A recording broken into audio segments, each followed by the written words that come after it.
What is up, everybody? Welcome to another episode of Limited Resources. This is episode number 251. My name is Marshall. I'm one of your Limited Resources, and joining me on the line, as with every single week, the Rhinoceros, Brian Wong. Khans of Tarkir rules. Wait, I used this last time. Oops. Let's just go forward. But it does, and it's here, and it's almost all the way here at the time of the recording. We've got a good chunk of the set already revealed to us, but not quite all of it. So this is, of course, that time of year when we get the big fall set coming out. Now, this is the last of this cycle of big fall sets, as we've recently had that change to the block structure we talked about a couple shows ago. But wow, we're going to live it up. This is it. This is the big one, and it is rules and interactions. You know, we get to talk about the mechanics. It's that show. We're going to have our set review shows over the next couple of weeks, but as always, we like to try to get you as prepared as possible for your pre-release and subsequent events by taking a show ahead of time to go over all of the rules, mechanics, interactions, and stuff, so that when you sit down to play, you're not reading the card trying to figure out exactly how it works. It'll give you a big edge on your opponent. Before we get to all that, though, let's take one moment, talk about Card Kingdom. CardKingdom.com is the sponsor of this podcast. They have been for years, and with great reason. They provide a fantastic service to the Magic community in the sense that, well, they're just a great store to shop at. They give you great prices. They have very quick shipping. They really have become well known for that, which is, I think, is a big thing when it comes to Magic cards, just because when that tournament's coming up, you need the cards to play in it. And if they don't get them to you, then you don't get to play. And so that's a pretty big deal for that. They also stand by their products, of course, and offer fantastic customer service. If you ever have any issues or any questions, the fine folks at Card Kingdom will take care of it for you promptly. One thing I did want to mention is they've got a newsletter. It goes out every week. You can sign up for it on their website, cardkingdom.com.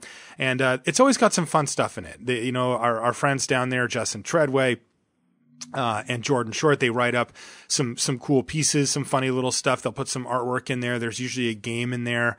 And they'll also give you potentially great deals. They'll have sort of this subsection of there where they'll have something on sale, and they'll advertise it in the newsletter, and you can go and get some some of the deals are absolutely ridiculous, and yeah, I highly recommend you checking that out. It's just one email per week, so it's not a big burden or anything like that. Of course, you can unsubscribe to it anytime you want.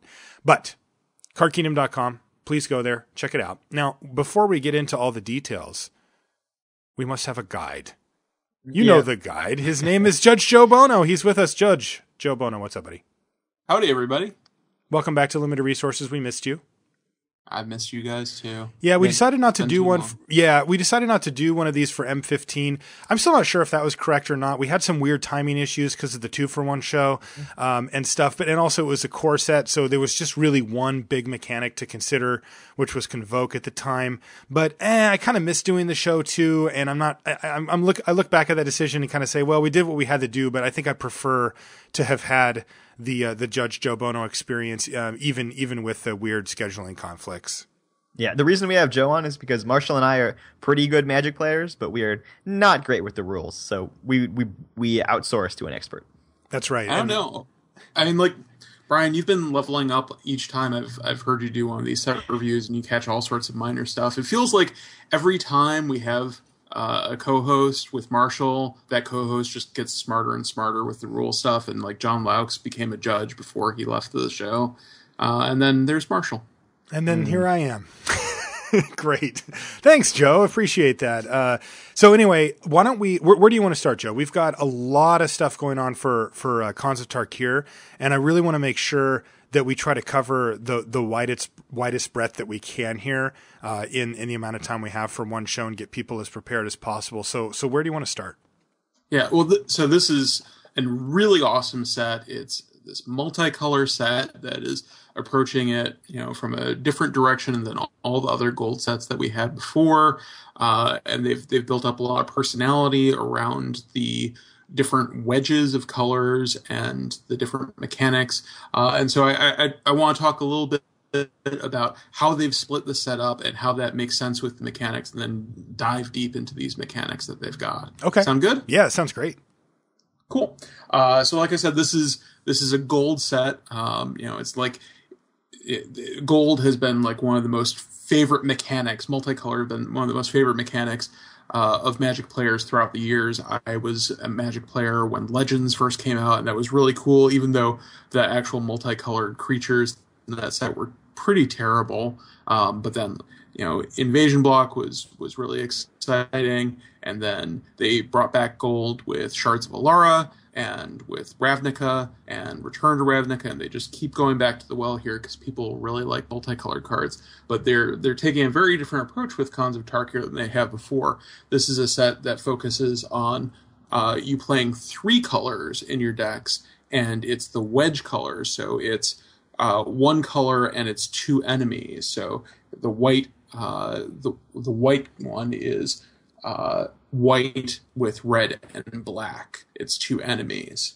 And so there are 5 of these wedges, and each of them have their own sort of distinct personality, and each of them has its own mechanic. Right. And so because this is a multicolor set, they have a lot of fixing in here, and they really want to promote you to play 3 colors. And so I think the way I like to do this is just jump into the mechanics and talk about each of these wedges and what the mechanic tells us about those wedges and what they do. All right, let's do it. Cool. So let's start off with the first of these wedges. It's the Abzan mechanic wedge.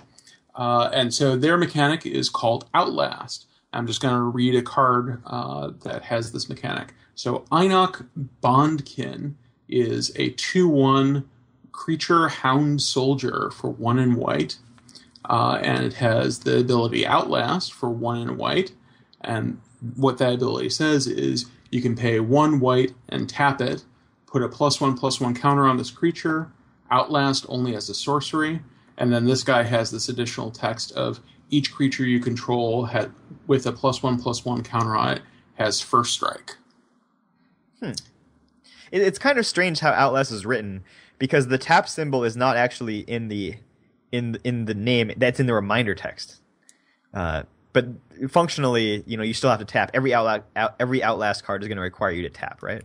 Yeah. So, like any other mechanic that has a tap symbol in it, when it's on a creature, you can't use it the first turn that creature enters the battlefield because it'll have summoning sickness, unless, of course, that creature has haste.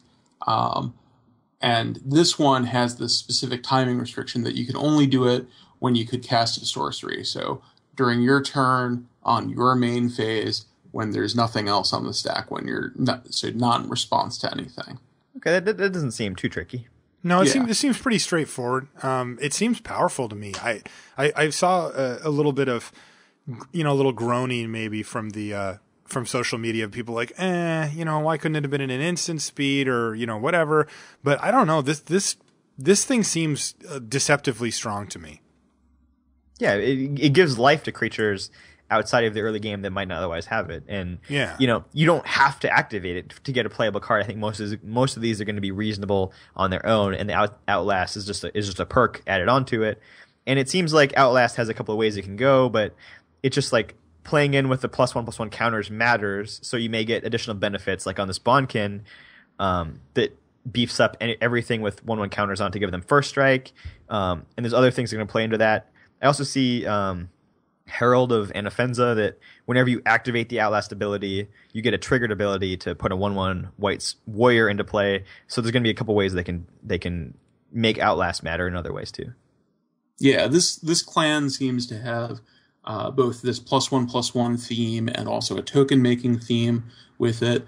And like this mechanic seems very Wongy because it gives all of your early curve creatures a lot of late game power and also gives you this mana sink. So I'd imagine that Brian just loves this. Already a fan of that Einok Bondkin. Yeah, I like both of them that have been spoiled. But so from a mechanics standpoint, though, I think that the main points to take away are that, remember, you can't use it in combat. You can't go like block, put a counter on my guy. Like that's something that would be tempting for a creature with Outlast, but that's not how it's worded. You have to use it only on your turn. And then I think the other thing to do is to really make sure that you decide ahead of time, just from a strategic standpoint, what's more important, developing your board or getting these counters going on this creature. And I think for the most part, you'll probably find that developing your board takes precedence. But if you can do it in a way that allows you to also put the counter on, maybe play, instead of playing a 4-drop, you play a 2-drop and pay 2 mana to activate this, that might be even better. So yeah, it's pretty straightforward though, Outlast. Yeah, the implementation is pretty straightforward. There's this little gotcha of a lot of the Outlast cards have an additional effect on creatures with +1/+1 counters on them, and so that might not be clear in the board state. So whenever you're attacking into a set of creatures with +1/+1 counters, think about it first and make sure that they don't have first strike or lifelink or something that's being granted by some creature. And I think it's going to be kind of a skill testing mechanic in that you really have to think about how you're allocating your resources and planning your turns. Yeah, I mean, at some point you might realize that attacking and trading your creature is more valuable than letting it sit back and using up your mana turn after turn. I think rules-wise, it's pretty simple, but strategically it actually has a ton of depth. I think so, too. Okay. I think it's really interesting. All right, let's move on. Our next clan is the Jeskai. They are the blue, red, white clan, and they have this ability called Prowess. And so the ability reads, whenever you cast a non-creature spell, this creature gets +1/+1 until end of turn. So the sample card we have for that is Jeskai Wind Scout. It's a 2/1 for 2 in blue. It's a bird scout, and it has flying. And Prowess. And Prowess, yes. Okay, so Prowess, I could see, has a couple of things you need to know, potentially. How does this interact with other ways to get spells on the stack, like replicate or I don't know, like copying effects, or does it work with stuff like that? Yeah. So Prowess, it triggers when you cast a spell. So if you just put a copy of a spell onto the stack, you're not actually casting it. But also because it's triggering when the spell gets cast and not when it resolves, that means that the trigger is going to resolve before the spell resolves. It also means that even if the spell gets countered or something else happens to it, you're still going to get the +1/+1 bonus. The other thing to note with this is I read this like the first 2 or 3 times, and I just sort of said in my head, whenever you cast a instant or sorcery spell, this creature gets +1/+1 until end of turn. But it's actually whenever you cast a non-creature spell. So if you have any enchantments that are like auras that you want to put on this, you get a little bonus. If you happen to pick up an artifact like an equipment, you get a little bonus for that as well. So it's just non-creatures that trigger it. So you get the bonus from a lot of different things. Yeah, I think one thing to keep in mind is are those instants though, right? Because all of a sudden, you're turning whatever your counter spell or your whatever into kind of like a mini giant growth effect, a little pump spell. Yeah, I think Counterspell isn't the best example because you're not going to be able to reliably cast that during combat. But like the big blowout you imagine with this is I attack with 2 bears, 2 2/2s into your 2 2/2s, because this is going to happen a lot with Morph in the set. Morph is one of the other mechanics, and we'll get to it later. But there are going to be a lot of times that you're attacking a 2/2 into a 2/2, and if you're doing that with 2 of your guys into 2 of theirs, and I realize I'm saying the word 2 a whole lot, having one of your guys have Prowess means that a combat trick that you have is going to be just a big blowout, because if they block with both their guys, you're going to be able to use the combat trick on one of your guys, have the other guy get the Prowess bonus, and you manage to 2-for-1 them with this one card from your hand. I think that's going to be one of the things that will probably be pretty common. We have to see what cards are spoiled with Prowess on them, though. So from a paper Magic standpoint, announcing your Prowess triggers, how does it work? Does it change with competitive or casual rule enforcement level? If I cast a bunch of things and then attack, is my creature actually bigger if I didn't say Prowess, Prowess, Prowess? How does that work? So this trigger doesn't have a visible effect on the game. It just gives the power and toughness bonus to the creature. So it's only missed if you do something that depends on the power and toughness and you don't note it. So I have my Jeskai Wind Scout. I cast 2 or 3 I cast 3 spells in my pre-combat main phase. And then I attack with the Jeskai Wind Scout. I don't have to announce those prowess triggers. The first time it could be missed is when the Jeskai Wind Scout actually deals damage to my opponent. I say, oh, you take 5. Okay, so if my opponent was to block with a 2/2 and I had cast, several spells, my opponent can't be like, no, they trade because you didn't say prowess. I would be like, no, I cast these spells. We can go back and figure that out. My creature's actually a 5/3 or 6/4 or whatever it is. And so you don't have to announce it is basically what you're saying. That's correct.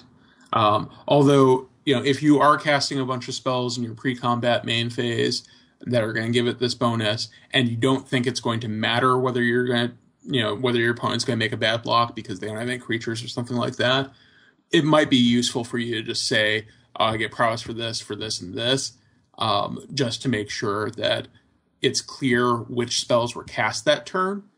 In practice, that probably isn't going to matter because who's ever going to cast more than one spell before they attack? So strategically, would it be better to not announce that your prowess is happening so then your opponent might make a bad block, or is that poor form and you should still announce it if you remember? It's not poor form at all. Like, that's not unsporting at all.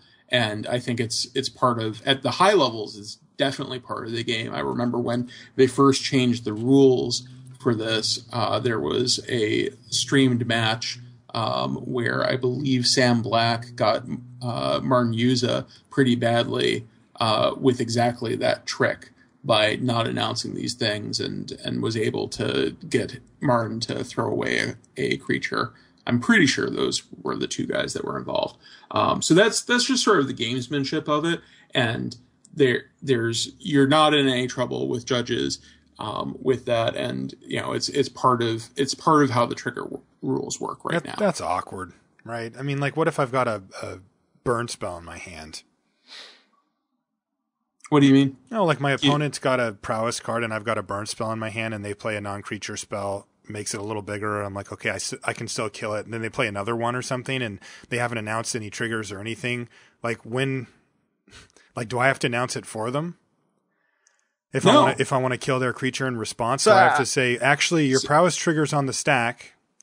So in that case, like, you should say, oh, in response to the trigger, I'm going to cast this spell. So I do have to, even though they didn't announce the trigger was never mentioned. They just simply cast a spell and said, go to attacks, whatever. Like, it's a little awkward that I have to be like, well, actually, there's a trigger that you might or might not have remembered. I don't actually know because you are under no obligation to tell me. But I'm going to go ahead and put that trigger on the stack for you and then respond to it just in case you did remember and were trying to get me. Like, that's weird. So I guess you said it's only a miss trigger if something, if the power and toughness matters. So if they have the Wind Scout, which is a 2/1 flying prowess, and they cast an artifact. Yep. And then they attack, and you say how much, and they say 2. Is it 2, or do I have to actually say no? It's actually 3. Oh, it's definitely 2 if they say 2. Okay. Yeah. So you do not have to remind your opponent of these triggers. If they legitimately miss them, they miss them. The thing with the rules is determining when they have missed them is based on when it has an impact on the game. Okay. But you can see how it can have an impact on the game based on what the other person has in their hand. I guess what I want to know is, can you always just ask your opponent, how big is that creature? Or how big is your creature? Is that a 3/3? Is that a 4/4 now? Is that a 5/5? Your opponent has to tell you, right? If you ask how big the creature is, or so that's actually technically no, they don't, because the power and toughness of a creature is derived information, which at competitive and professional rel events you technically don't have to tell your opponent because they can figure it out for themselves. But they can't here, right? Yeah. Anyway, we probably shouldn't go too deep into this rabbit hole, but I think this is an interesting thing. Now, what about for the pre-release, Joe? What's your recommendation? I think you mentioned it earlier, but the prowess trigger goes on the stack when you announce your other spell, right? So it's actually going to resolve first, just in case that matters. I mean, yeah. I can see that. I'm sure we'll talk about it, but isn't there a mechanic that cares if you have a creature that has like a power 4 or greater or something? There is. So, it's this called the Ferocious mechanic. Right. And, so this could matter for that, right? Like if maybe there's a spell with Ferocious. I'm obviously just making stuff up here, but I'm just saying like the creature actually will have 4 power by the time that thing resolves, right?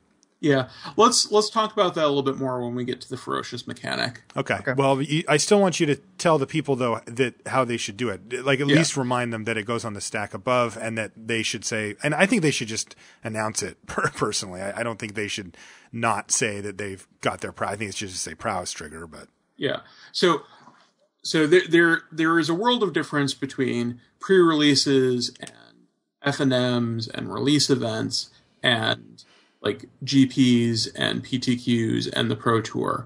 And that's functionally that's the difference between regular rules enforcement and competitive and professional rules enforcement. But there's also like a certain amount of social acceptability of being really precise about the rules and holding your opponent to everything. And one of the things that we have in the Seattle area is a lot of people, I'm going to paraphrase here, play at don't be a jerk rules enforcement. Good paraphrasing. Yeah. And so when we say, oh, we're playing this draft at don't be a jerk rules enforcement, it means, yeah, we're going to let you have some take backs for stuff that is very obviously like a brain fart or like I pointed at the wrong thing, but like I immediately corrected it. And also we're going to be clear about things like this. And we're not going to try to game you on whether or not I forgot this trigger or not. I'm not going to necessarily help, remind my opponent of these things, but like you're not trying to get your opponent. You're not trying to angle shoot your opponent. You're not using the rules to get to a like intensely competitive spot. And you can be competitive with these things, but you want to foster a good community. You want to encourage people to come back. And so when you're at the pre-release, don't be a jerk. Yeah, I feel like I'm just going to be announcing my prowess triggers. Yeah, but it's important. I want to focus on the prowess aspect. I think you just announced them. I think But yeah, you can try to get some edge. Don't be a jerk. Yeah, I think just announce them. But it's also important to know that if you forget to announce them, but then remember when your creature is actually dealing or receiving damage, it's not too late. You can still say you can still do it. So that's important to know about the rules, which I was not aware of that fact. So I learned something today. Okay, let's keep it moving. What's the next one? Sorry, and just I want to reiterate with prowess again. It triggers on the casting of the spell. So if you're going ahead and announcing it, you announce it before the spell resolves, and so you get the +1/+1 before the spell resolves. And maybe even something else too. They can add in a bunch of stuff to this, right? Well, so the keyword will not ever add anything else in, but there are some creatures that have triggers that look like a prowess trigger. I see. But the keyword always means gets +1/+1. Okay, cool. Okay. So let's move on to the Sultai clan. This is our black, blue, green clan. And they have a returning mechanic. It's called Delve, last seen in Future Sight. So I'm going to go ahead and read you one of the cards. Shambling Attendants is a 3/5 zombie for 7 and a black. It's got Death Touch and also has Delve. And Delve says, each card you exile from your graveyard while casting the spell pays for 1 colorless. So Brian, yes. Do you remember playing with any of the Delve cards from Future Sight when we saw this mechanic last? Oh, absolutely. There was a removal spell, I think, that you could get down to 1 black mana. Death Rattle? Is that what it was? Yeah, it's destroy target non-green creature. Kind of a weird one, but Modern Masters. And Tombstalker, I think, has been a staple in various cube formats. Pretty solid card there, too. So do you just want to explain the process of casting a spell with Delve, just mechanically how that works? Yep. So there has been a slight change with Delve from when we last saw it. It used to be that Delve was a cost reduction mechanic, but they've changed it slightly the same way they changed Convoke, actually, such that it is a way of paying the mana cost of a card by exiling cards. So let's actually just walk through how we would cast Shambling Attendants. So I announce that I'm casting Shambling Attendants. I put it on the stack. I reveal it to my opponent and put it on the stack. I then say, okay, I'm going to go ahead and pay for this. And I exile 3 cards from my graveyard. And then I pay 4 colorless mana and 1 black mana. And now it is on the stack. Both players get a chance to respond to it. So I get priority first because I cast the spell. I pass priority. And now Brian has an opportunity to do something. And so this is the first time that Brian has an opportunity to cast a spell or activate an ability. And so it's too late for Brian to do something like exile the cards in my graveyard. So he can't prevent me from casting this by using a Tormod's Crypt in response or something like that. It's part of casting the spell is exiling these cards. Okay. And you have to show which cards you're exiling specifically, not just say I'm removing 3. It may influence your opponent's decision depending on which cards you remove, right? So also like not just the number, but the actual cards you're removing. Sure. Well, so when you pay that cost, you are actually exiling those cards as part of those costs. So it's not I intend to exile 3 when this resolves or something like that. It's I'm exiling this, this, and this, and I'm tapping these 4 lands and or actually I guess these 5 lands to produce 4 colorless and a black. And so it's the same as like I want to pay mana. Well, I have to pay mana by tapping this particular land. Okay, so now you said that Delve helps pay for the mana cost but does not reduce the mana cost. Is that a functional change or is that just a how it's explained change? It is a slight functional change. So one of the things that you used to be able to do with Delve was you'd be able to quote-unquote overpay. And so if you had, let's say your opponent had a Tarmogoyf out and you had a Tombstalker in your hand, and there were 16 different, I guess some other Lurgoyf would be better. So let's say your opponent had a Lurgoyf out, and you had 16 creatures in your graveyard.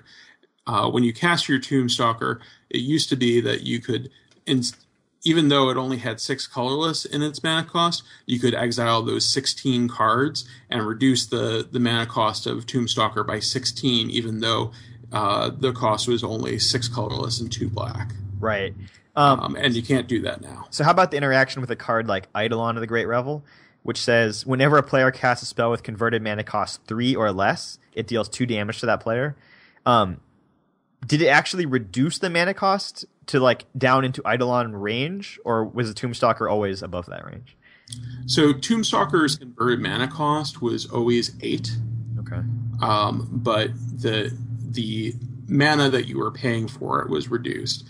And so that did matter for the card Trinisphere before, and that interaction with Trinisphere is now no longer present. Oh. But I think that's the only card that really cared about this, other than this overpaying and exiling your entire graveyard trick. Okay, one just quick thing about exiling. Then this always gets me with certain players, but like, how should I show that my card is exiled? Yeah, that's a great question. So I just rip them up. That's kind of short-sighted. Well, that way I can ever mistake the fact that they've been exiled. To each their own. Yeah. I recommend either having 2 different piles, one for exile and one for the graveyard, or turning your exile cards a full 90 degrees, and sort of like having a pile of your graveyard on top of your exile. Please don't do something like turn all of your exile cards face down within your graveyard, because that can present logistical problems later on when you go and shuffle those into your deck, and now you've got some cards that are face up and face down. But 2, we're going to get 3 things actually. Sorry. 2, it's harder to read that if they're like interspersed. And 3, the exile zone is all face up unless there is a card that says otherwise, and so you're actually concealing information that your opponent has access to if you turn things face down.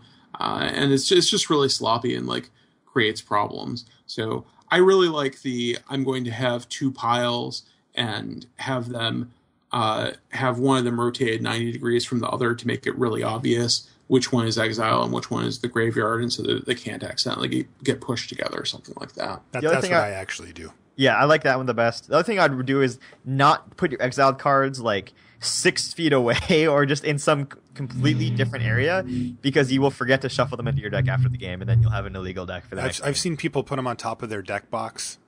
Yeah, and then just completely forget that they were there. Yeah, I really like the 90 degrees thing. Game loss. Yeah, you just got to be careful that. Yeah, you. But like Joe said, it's public information, so you can't hide them somewhere weird. Yeah. Okay. Anything else on Delve?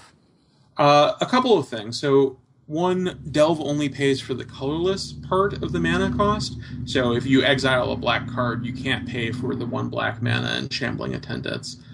So the least that you're going to pay for mana for this guy is 1 black.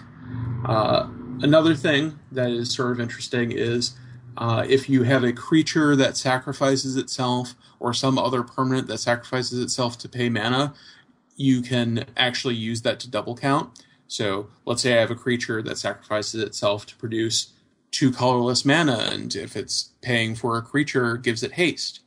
I can sacrifice that, get 2 mana for it, and then when I go to pay the cost of it, I can also exile it from my graveyard. And now I've referred to this M15 card, and I've actually forgotten what its name is. Generator Servant. Generator Servant. Yeah. So that Generator Servant would actually generate effectively 3 mana to pay the cost of this guy. And so that's kind of a neat thing. That's nifty. Yeah. So I have a question for you, Brian. Okay. Delve, a lot of the Delve cards are really expensive, and I don't think I would play them in my deck if they just cost what they did. And I worry a little bit about sort of overtaxing my graveyard. Do you have any suggestions for our listeners about how many Delve cards they might want to play and how they should evaluate that? Well, I mean, just looking at the spoilers so far, I think some of them are totally playable, whether or not you Delve. And in that case, or if you're only reducing like 1 or 2, they're totally fine. In that case, I wouldn't be worried about those spells as much.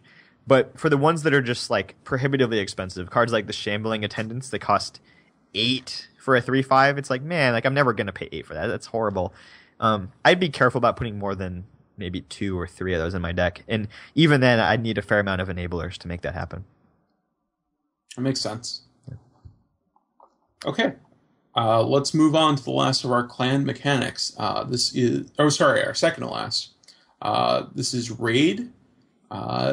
So Raid is the Mardu mechanic. This is the red, white, black guild.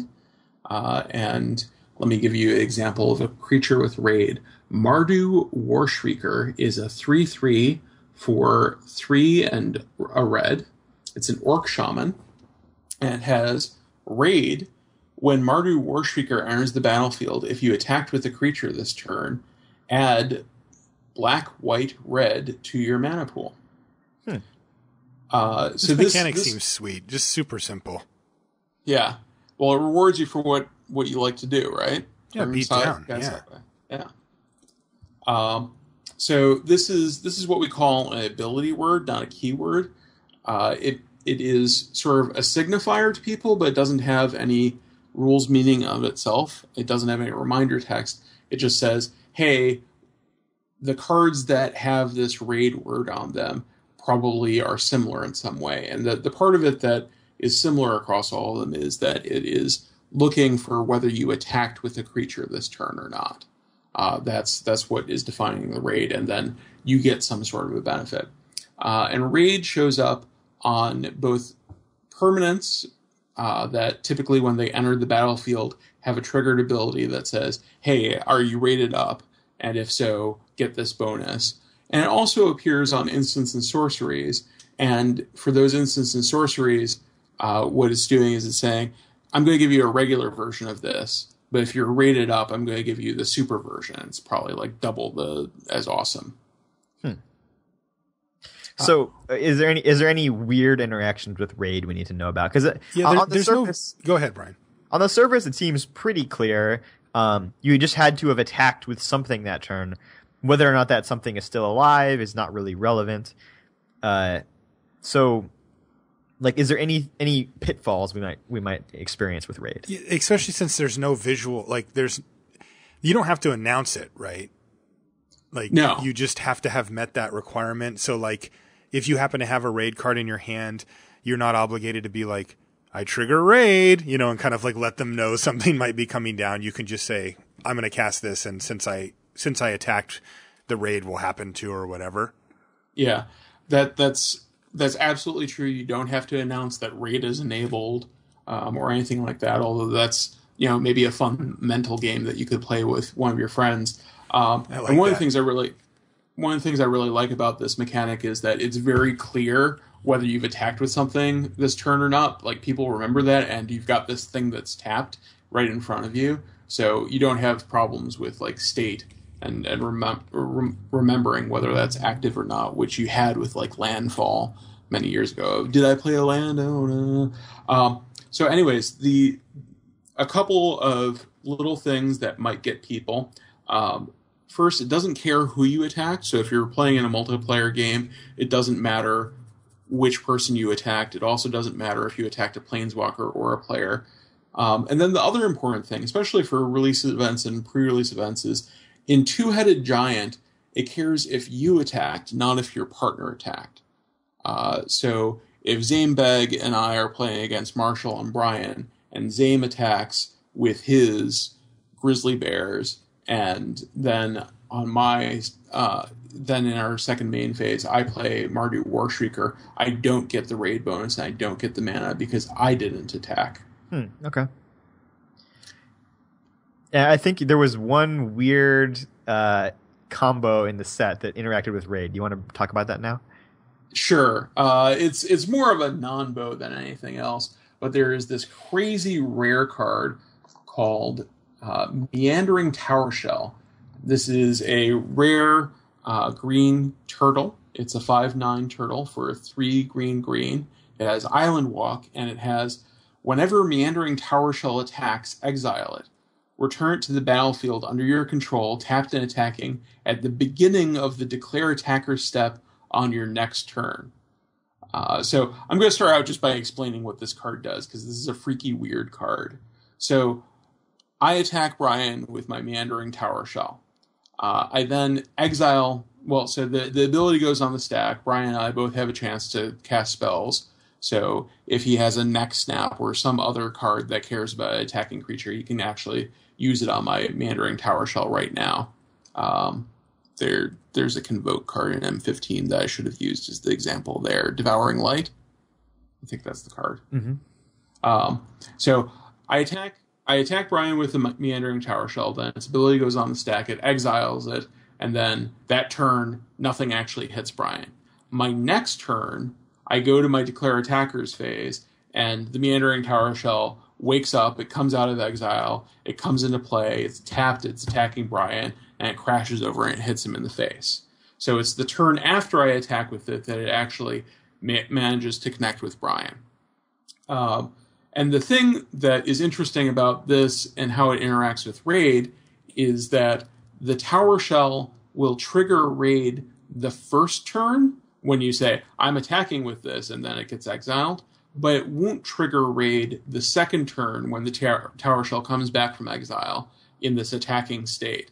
And that's because what Raid is asking for is, was something declared an attacker during the Declare Attackers phase, or step. And so when Meandering Tower Shell comes back, it wasn't declared as an attacker, it just wandered back in and was attacking. And I know that that's kind of like crazy sounding, but like that's what the rules meaning of Raid is when it says, did you attack this turn? Did you attack with a creature this turn? It means, was a creature declared as an attacker during the Declare Attackers step? Okay, that is such a weird thing. And on the Meandering Tower Shell, you can totally meander the whip instead of Ghost Ride the whip.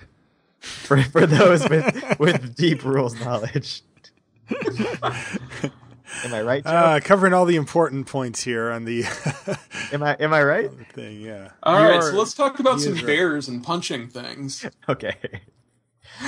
So the Temur clan is the green-blue-red clan, and their mechanic is called Ferocious. And this is a mechanic that harkens back to the original 3-color block Shards of Alara, which had a 5 power or more theme. And this one has a 4 power or more theme. It wants you to have sort of medium to large creatures instead of just large creatures. So let me give you an example card.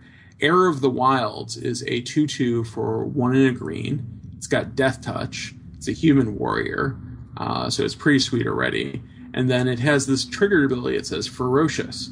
Whenever Heir of the Wilds attacks, if you control a creature with power 4 or greater, Heir of the Wilds gets +1/+1 until end of turn.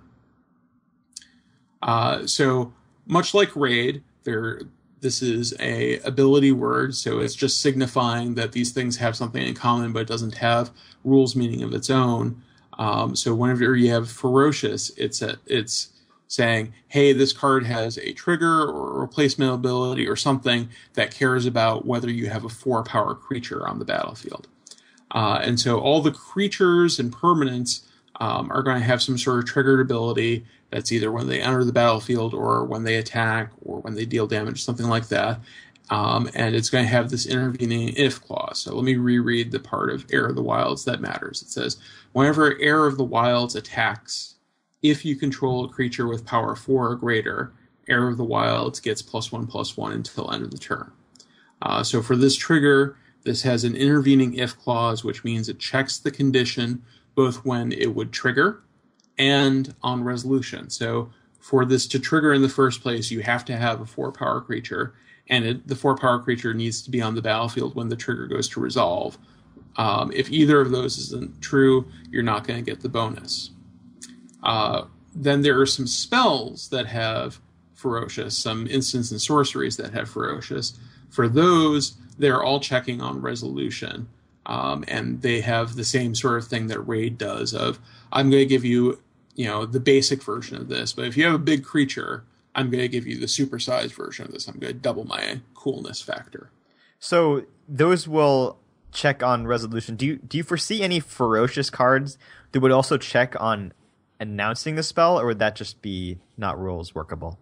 Like if it was a thing that said, like, Ferocious, if you control a creature with 4 more power, you can hit 2 things instead of 1. Would that just not work? That would absolutely work. The reason why I'm saying that's only checking on resolution is because Matt Tabak, when he wrote his rules article for this set, said that it was just going to be checking on resolution for the instants and sorceries. Okay. But we have definitely had ability words like this before that have given you the ability to target multiple things, which you would need to know when you cast the spell, or even reduce the cost of the spell, which you would need to know when you cast the spell. Okay. But in the case of Ferocious, they're just doing it so that it's on resolution of the spell. So okay, so the key being that you can kill their 4-powered thing with the spell on the stack, and when it resolves, it will not have Ferocious anymore. That's the key. That's one of the keys. There's also this cool interaction that you were talking about before with Prowess. So if you have a creature with Prowess that has 3 power, and you cast an instant or sorcery that has Ferocious, what'll happen is you'll cast the sorcery, and the Prowess trigger will go on the stack because it triggers when you cast a non-creature spell. Then the Prowess trigger will resolve. Your creature will get +1/+1, and it'll now have 4 power. And then the Ferocious spell will go to resolve, and it'll say, oh, I'm turned on. You get the supersized version because you have this 4-power creature. I think that's going to be an important interaction to realize when you're looking at your hand in some of these limited games. Absolutely. And these 2 clans, they share 2 colors. They both have blue and red in them. And there have been a couple of 3-power Prowess guys that have been spoiled so far. So absolutely, look out for this and use it during the pre-release. Okay. Ferocious, though, seems, other than knowing that it checks on announcing and resolution, especially on the triggered abilities. That's important to know. But other than that, it doesn't seem too tricky from a rule standpoint. Yeah, so for the triggers, you check on when it would trigger and when it resolves. For the spells, you're just checking on when it resolves. Right. And also, like, once it's resolved, it doesn't matter if you lose all your 4 power creatures after that. So once your Heir of the Wilds gets the +1/+1, if your opponent manages to kill the 4/4, the 1/4/4 that you have, the Heir of the Wilds does not lose its +1/+1. Okay. Anything else on Ferocious? That is all the stuff I wanted to talk about with it. Do you guys have any more questions or cards you want to discuss with that? I think you preemptively got all my questions. So. Yeah, I think you did too. I also, I have to say, I kind of appreciate the fact that by and large, these mechanics, even though they're pretty varied, have been fairly straightforward, right? Like there's a couple of little gotchas, that you've pointed out for us, Joe, on each one that's like, well, don't forget this. And, but I feel like it's kind of scaled down to like, there's one thing that you should remember or, but it's not one of these things where it's like, and this, and don't forget this, where just to play the card, you feel a little overwhelmed. I think that's pretty good when you're faced with so many new mechanics in one set. Yeah, I think they did a very good job of making the mechanics simple enough that everybody's going to get them, but there's some strategic depth with all of them. Like there's some guessing games with Prowess, and there's the resource management that we had with the +1/+1 with Outlast. Yeah. And there's some resource management with Delve that I think is more about like how you build the deck, and with Raid, there's some things about like, oh, do I make a suicide attack in here to get the Raid bonus? So there's some interesting things going on, but the mechanics themselves are not that complex. Yeah, I think the sign of a good mechanic is that it's easy to understand what it does, but it has a lot of strategic depth, and I think they've done that with most of these mechanics. Yeah.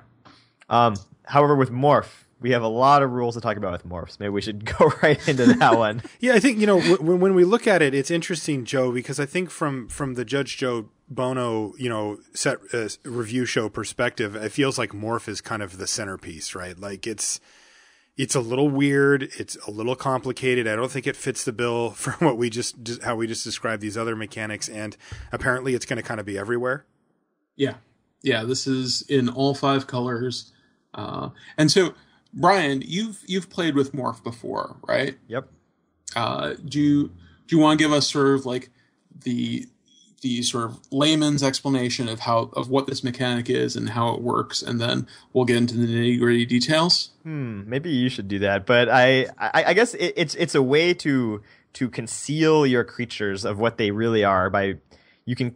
So I guess I should just read what Morph does. Sure. Okay, so. Ice Feather Aven, is that a good example? The Ice Dad? Oh, absolutely. Yeah, let's talk about Ice Papa. Okay, so this is a 2/2 flying bird shaman for green and blue, and it has Morph for 1 green and blue. So what that means is every card with Morph can be cast face down as a 2/2 creature for 3 colorless mana. Yeah, that's the huge thing. Like that's the thing, the mental leap, because when you read a Morph card, it'll say Morph and then some type of cost, whether it's mana or revealing something from your hand or whatever. There's a whole bunch of, they can put pretty much anything they want into a Morph cost. But the thing that it doesn't say that you just have to know, I mean, it does say, but that you have to always assume is that you have to remember that if you want, you can pay that cost that you just described, Brian, 3 colorless mana for a 2/2. Right. So yeah, every Morph creature is a 2/2 creature for 3 colorless mana. And then if you pay the Morph cost, which in the case of the Ice Feather Aven is 1 green and blue, you can turn it face up. Well, I don't think you forgot to say that when you play it as a Morph face, it's actually a face down magic card. Like right. You're looking at the back of a book. Right. Yeah, so the idea is that all the Morphs, when they're morphed, are going to be indistinguishable from the other Morphs. So it's like you don't know which Morph card your opponent played there. Right. Another thing to remember with the Morphs as well is that they're colorless, they are typeless, they are mana costless. Basically, any attribute that you could strip away from a creature, you do, except for the fact that it's 2/2. Right. And they're not artifacts. Yeah, and this Ice Feather Aven has the ability, when it's turned face up, so basically you've paid the morph cost and flipped it face up, you can return another creature to its owner's hand. So not all morph creatures have an ability like that. Some of them are just, vanilla creatures or whatever. But the idea is that you have surprise factor with unmorphing.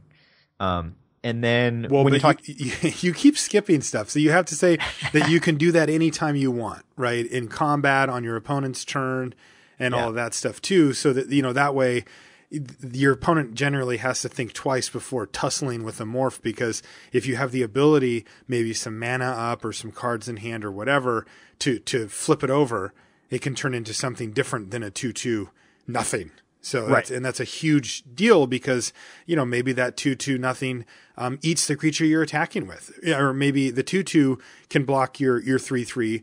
But if you were to unmorph it for some amount of mana, then all of a sudden it'll eat it. So that can change things pretty dramatically. Yeah, so just the general idea of morph is that it's a way to conceal what your creatures are until a later point in the game, at which point you pay mana or some other cost to turn them face up, and they may change in size, they may change in other attributes. But the idea is that it creates a guessing game of what is that thing? How do I mitigate the potential damage of what all the things that could be? And it really requires additional knowledge of the set. What cards could it be? What is it likely to be? Which cards did I see from my opponent throughout the game or the match that may change my decision on trying to figure out what their morph is? Right. So, yeah. I think that we should also highlight a few changes, Brian and Joe, that have been put forth by Wizards R&D this time around. The original incarnation of Morph seems to have had a little bit of a different design philosophy behind it.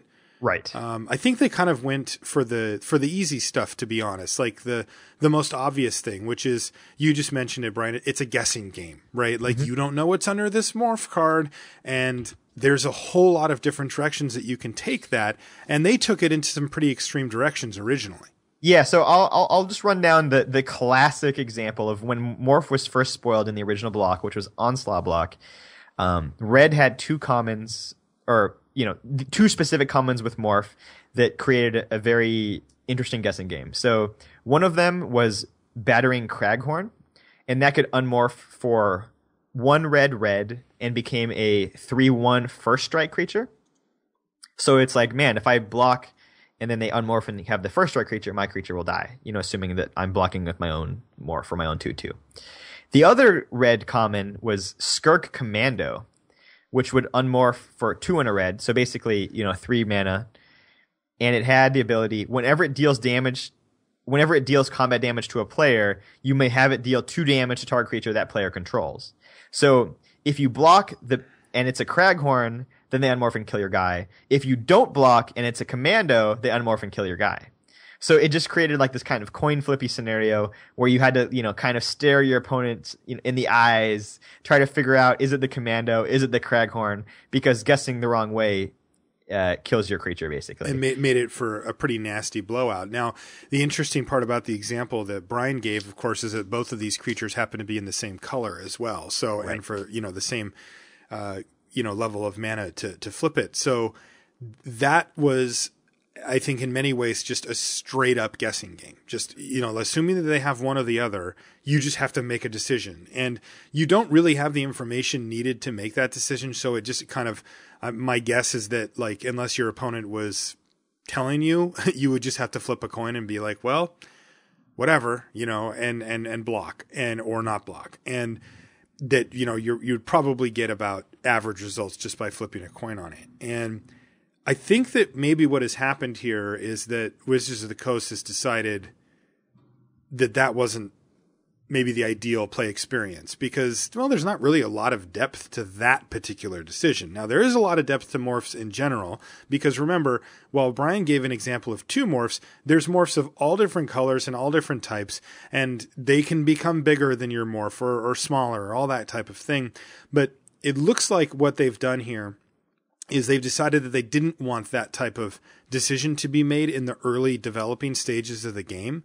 So what Wizards of the Coast has done is, instead, they've said at all rarities that if you block a morph with a morph, you will not get blown out, even if the other creature gets turned face up in the middle of combat for less than 5 mana. So if it's 4 mana or less, and your opponent attacks you with their 2/2 morph, you can block with your 2/2 morph, and they will trade at least. Like that, you will not lose your creature, and them get to keep their creatures at least, unless they have 5 mana or more, in which case all bets are off, and you could definitely lose your creature. But it's an interesting twist, and it's a completely different design philosophies from what they did originally. Yeah, they're just trying to remove that very specific block or not block guessing game on turn 4, which in many ways defined, triple onslaught. You would actually like build your deck thinking, am I a deck that wants to block on turn 3? Am I a deck that doesn't want to block on turn 3? It really created a lot of ripples throughout the format, and I think that they just wanted to get rid of that part of gameplay. Also, they've already experimented with that vein of design, and they wanted to go down a different vein, which is interesting as well. What's your opinion on it, Brian?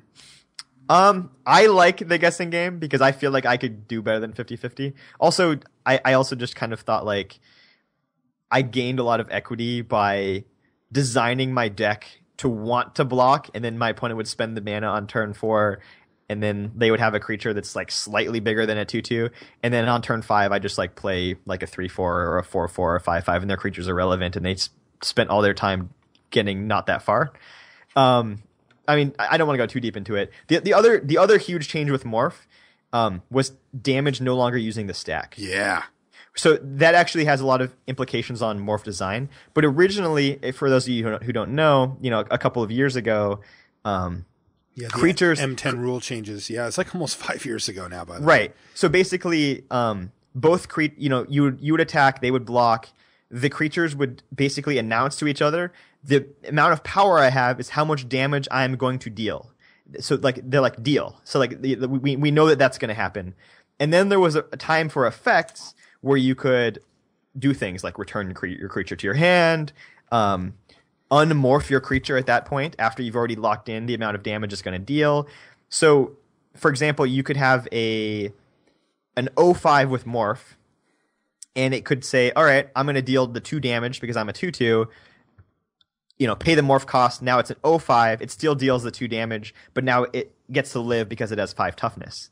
That created like some design space because you could make morphs that would beat 2/2s, that the resulting creature left in play was not such an overwhelming blowout, because if they unmorph and it's a 3/3, well, that's great, they have a 3/3 in play. But if you unmorph and it's an 0/5, well, my opponent killed my creature, but as a result all they have left is an 0/5, which isn't that big of a deal, or a 1/3 or a 1/4 or something like that, right? So the idea is now for a creature to beat a 2/2, it must become at least a 2/3.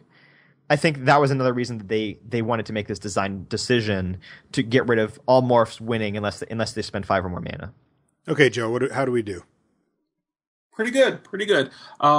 And one of the things that I find really fascinating about bringing back Morph here is that they've totally repurposed it, but it's the same mechanic. So in Onslaught block, like Brian was talking about, it was all about these blocking decisions and try and memorize exactly what set of morphs they have.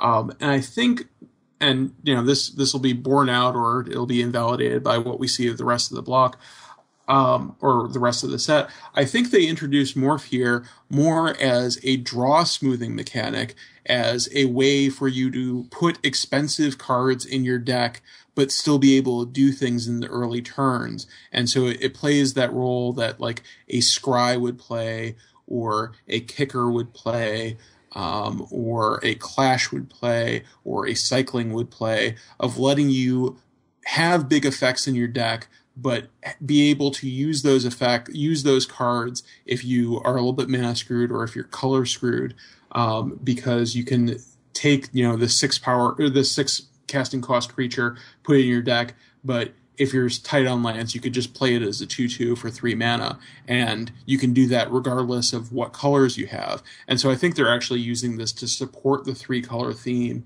and build a format that's probably a bit slower, because you can put expensive cards in your deck that also function as low-cost cards. And I think that's just really interesting design. Yeah, just grease the wheels, right? I mean, when you're asking for players to play 3-color decks in limited, that means that they're going to have to ratchet up the fixing that's available in the set, but this just helps smooth things out even further because now people will have some percentage of the creatures in their deck that are just 2/2s for 3 that they can just play no matter what as long as they have the requisite number of mana. And man, I think that's great. Like serving 2 functions like that. And plus, Morph is one of the, if not the most popular limited, mechanic, like outside of the Evergreen stuff that I know of. I mean, people love Morph. So I for limited. So I think it's just like sort of a home run on all levels there. Yeah. It's a great nostalgia factor. Yeah, for sure. I think it's also really well placed. Yeah. Like you said, in the multicolor block, because you always have something to do. You can always just morph something, but B, with people having 3 colors in their decks, it increases the number of morphs that they could have, so it's not like, oh, it's the same morph every time. Like you actually have to think, 3 colors, that's a lot more possibility. Yeah. It also helps you get playables if you have a really train wrecky draft where you're switching between multiple colors, because you can take some off-color morph cards and just play them as 2/2s for 3. Right. It could create a weird situation where, a morph is a really good thing to unmorph, but you can put it in your deck with only like one source of mana that can unmorph it, just because like, well, worst case scenario, like I can still just cast it. The other thing with in Onslaught block, Onslaught was full on morph. I don't know how many morphs are going to be in Khans of Tarkir. I assume a fair amount, but I don't know if it's going to be as morph heavy as Onslaught was. But in Onslaught, I would say your turn 3 play 75% of the time was play a morph. Oh, wow. It was very, very, very morph heavy. There weren't that many plays before turn 3, so any type of 2/2 for 2 was pretty good because it could pretty safely attack on the 3rd turn. People weren't just playing 2/3s for 3, right? There wasn't like a whole bunch of like Witch's Familiars running around. So you felt like your 2/2 could attack profitably for at least a couple turns. So those were pretty strong in that format, specifically because you knew 2 toughness was how many toughness you were going to be facing on turn 3 and 4 probably.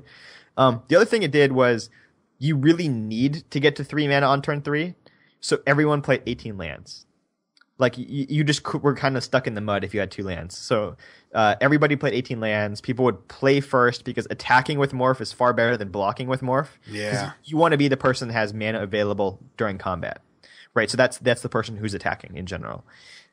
So 18 lands, play first. And you just want extra lands because usually to unmorph to get really cool stuff, you had to spend more than 3 mana. So you want to get to your 4th and 5th land drops on time. And that may prove to be the case in Khans.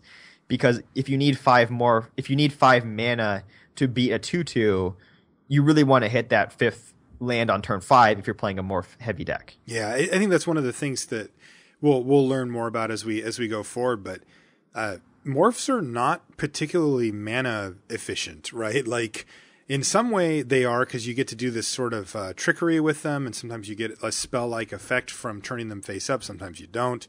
Also, you get the installment plan going. And of course, they take that spot in your deck where they let you do something on turn 3. But when you really look at it, sometimes you're paying quite a bit of mana by the end of the day for what you end up getting. So they are an interesting take on like the vanilla test and stuff like that, because they're kind of 2 different creatures, but then you have to also factor in the times when you play it as a morph face down and then pay the whatever to flip it face up. And there's a whole wide range there between those 3 different, ways to play a morph. So I think morphs are going to be one of the more interesting things that we get to talk about going forward. Joe, I want you to make sure to walk us through the detailed stuff about turning a morph face up. I mean, I mentioned quickly that it doesn't use a stack. It happens that you can do it at instant speed, but can you actually tell us how that works? And then the one other thing that I want both of you guys to mention, because I've played morphs in Cube, but not in a base limited set before, which is if I'm sitting at the table, how do I play a morph physically? Yeah, sure. You want to do the rules first, and then we'll get into like some morph advice. Yeah. So this is such a complicated mechanic, and it also has a lot of sort of like judging related impact as well, and how you observe the tournament rules, not in addition to the Magic rules, that I really want to give a detailed walkthrough of the entire thing. So we're going to start from, you've got this morph card in your hand. And so you've got this morph card in your hand. you want to cast it, you have two choices. You can either cast it face up like a normal spell, in which case you're going to pay the mana cost in the upper right-hand corner. So for Ice Feather Aven, you can pay it green and blue, and you cast it face up, and it's just like casting a normal creature. Or you can choose to cast it for 3 colorless face down. And when you do that, it's always 3 colorless that you're casting it for. It gets put onto the stack. It is a colorless, nameless creature spell with no subtypes, and it is a 2/2. And while it's on the stack, it's treated like any other spell, so it can be countered, and you can respond to it. But then when it resolves into this creature that is a 2/2, colorless, nameless, has no subtypes, has no casting cost. It has a converted mana cost of 0, but no actual casting cost. And it is on the battlefield. And at this point, it's treated like any other creature. So it has summoning sickness, but it can attack and it can block. A couple of little gotchas about this. While two different morph creatures, 2 different face-down creatures have the same stats, you still need to be clear with your opponent about which one is which, so which one you cast on turn 3 and which one you cast on turn 4. I really advocate that as you're playing these, if you're playing with multiple, you set them up left to right on your playmat or you're playing surface, and that you don't change the order that they were in. So the leftmost one was the one that you cast the earliest. The next one, the one that's one to its right, was the one that you cast next. The one to that's right is the one that you cast third, and so on and so forth. And that you don't move them around, because you absolutely do need to be honest with your opponent about which one got cast on which turn, and so on and so forth. And that matters for some of these mind games, because like you might attack at some point with a certain amount of mana up, and it would mean to your opponent, your opponent might be able to divine which morph it is, because they'd be able to say, oh, they could unmorph this but not that, and they wouldn't attack with this or that thing in that situation. So that is sort of public information, which one is which, even though they have the same stats. You as the controller of a morph, you can look at the face of it at any time. You just sort of lift it up and take a look at it. You can do that at any time. You don't have to memorize which one was which. The other way you could mark a morph, and this is how like Magic Online does it, but it's like face down creature number 1, face down creature number 2, face down creature number 3. You could just put a piece of paper that says 1, 2, and 3 on it, right? Like Absolutely. Kind of like a token marker in some ways. And yeah, it's important. You're not allowed, like, so you may get in a situation where if you're doing complicated blocks, you may need to move things around. So in a situation like that, I think using paper might be a good idea. But yeah, basically the idea is you're not allowed to play, like the Grifters game where you're shuffling them around so your opponent doesn't know which is which. That's not the intent of Morph. Yeah, they've also 3-card money. Yeah, 3-card money. They've actually, I'm pretty sure they printed a token that just says Morph that you can set on top of your creature, on top of your card. Yeah, unfortunately, those don't have any distinguishing numbers. Yeah, I was just going to say, just take a Sharpie and just like bring those with you to your draft. Just write 1, 2, 3 on them or something like that. That can make it pretty easy. You could do that. One way you can solve that blocking problem is if you're blocking with 2 morphs and your opponent is attacking with 2 face-up creatures, I would just move your opponent's creatures. I'd say, hey, is it okay if I move your cards to keep these in order? Sure. But that's another way you can deal with it. But however you solve this problem, it's just something that you need to do. And one way to do it is by keeping them in the fixed order. Another way to do it is to mark them with a piece of paper or even a die that you have turned up 1, 2, 3. Just make sure that it's clear to everybody that those aren't counters that are on the creature.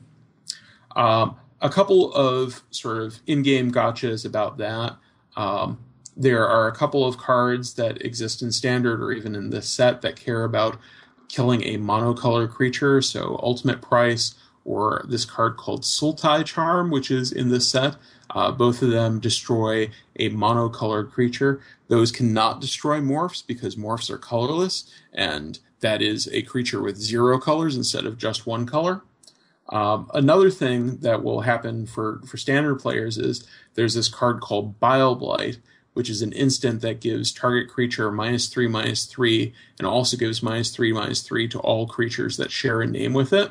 If you cast Bile Blight on a morph, it will kill that morph, but it won't kill any other ones because they don't share a name. They're all nameless.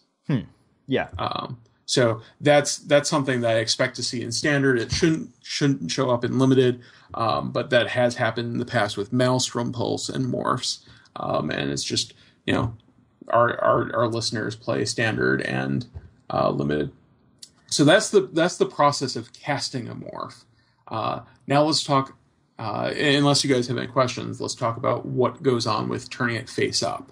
So go ahead, yeah. Brian. Yeah, while it's on the stack, it's a creature, so you can remove soul, essence scatter, that type of thing. Yeah, it's a creature spell, but yes, you can essence scatter. Okay. So now, once it's in play, is that what, Yeah. So when a morph dies, like what happens? I guess. Let me get okay. leaving play a little bit later. Sure. I'd like to first talk about what happens when you want to turn it face up. Mm-hmm. Okay. So you can turn it from being face down and hidden from your opponent to face up at any time that you have priority. And this is unmorphing this card, turning it face up, is what is known as a special action within the game. Special actions typically can only be done when you have priority. Sometimes there are further restrictions, so like playing your land for the turn is a special action that you can only do on your turn when the stack is empty during your main phase. But for this special action, it just says, you can only do it when you have priority, but otherwise it doesn't matter. So it could be your opponent's turn, it can be in the middle of combat. You just have to have priority. But so as a special action, you can turn it face up. And so you turn it face up, you say, I'm going to pay the morph cost for this. You pay that mana, or you pay an alternate cost. There are some of these that allow you to reveal a card from your hand to unmorph it. And at that point, it is face up. Your opponent doesn't get a chance to respond to it. It's not like an activated ability or a triggered ability where it goes on the stack, people get priority. That doesn't happen. It's just you reveal it, you pay the cost, it's face up. Nobody got a chance to respond to it. Oh, but you just tapped 7 to unmorph. I can't shock the creature in response? You cannot. Oh, that's a bummer. It is a bummer. And you can also do this in response to a shock. So if I have a cool, expensive morph and Brian casts shock on it, I can say, okay, well, now I have priority because you cast a spell and then you pass priority. I'm going to, as a special action, pay the morph cost for this. I'm going to tap my 7 mana, and I'm going to get my awesome 1919 dragon with, lifelink and death touch and trample and protection from Brian's face. Okay, so I can't use shock, but I have the perfect tool for the job, Joe. I have sudden shock.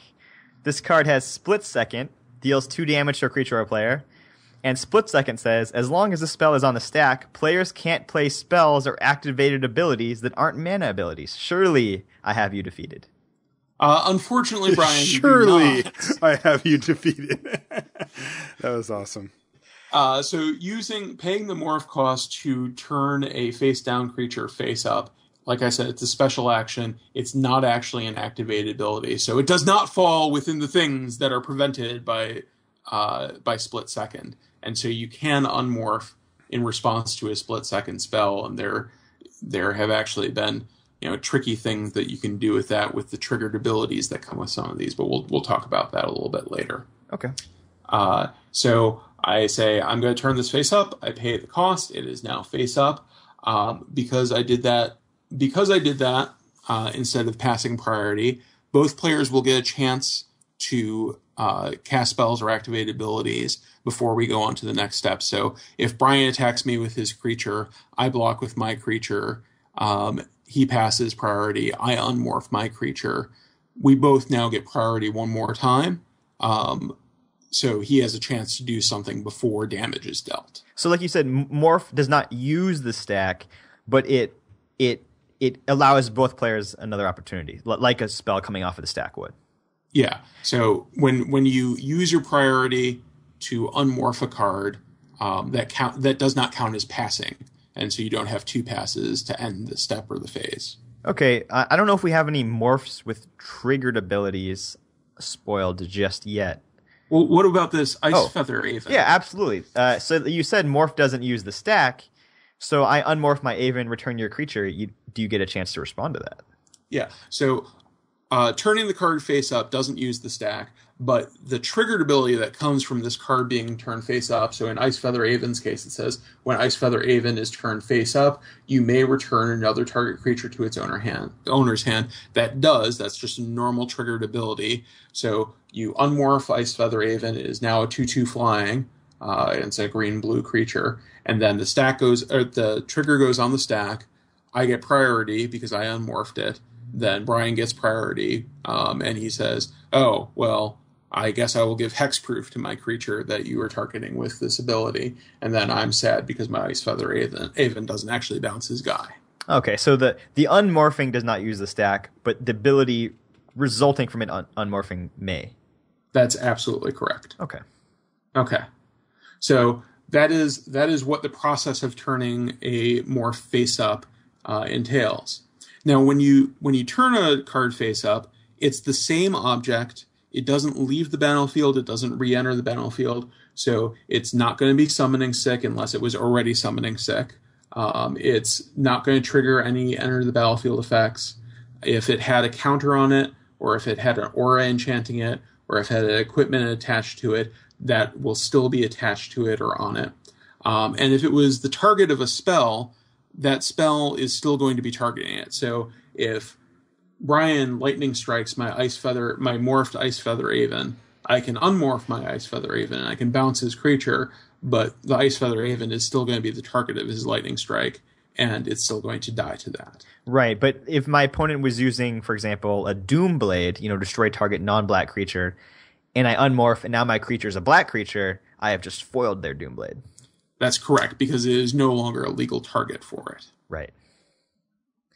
And +1/+1 counters, equipment, and auras all the same, right? Also, like giant growth. They all remain attached. Like a giant growth that resolved while it was face down will still have a lasting effect when it's turned face up.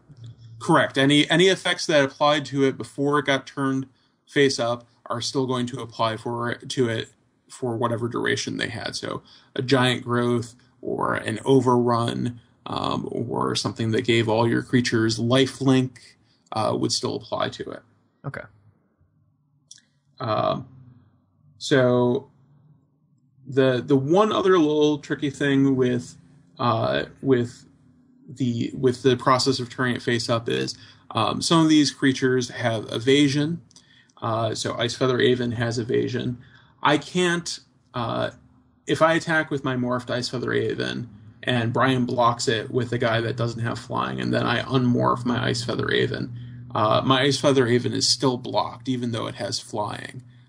So if you want to take advantage of a evasion ability that is printed on the face up side of one of these morph creatures, you need to unmorph it before blockers are declared. Otherwise, that evasion ability is not going to do you any good.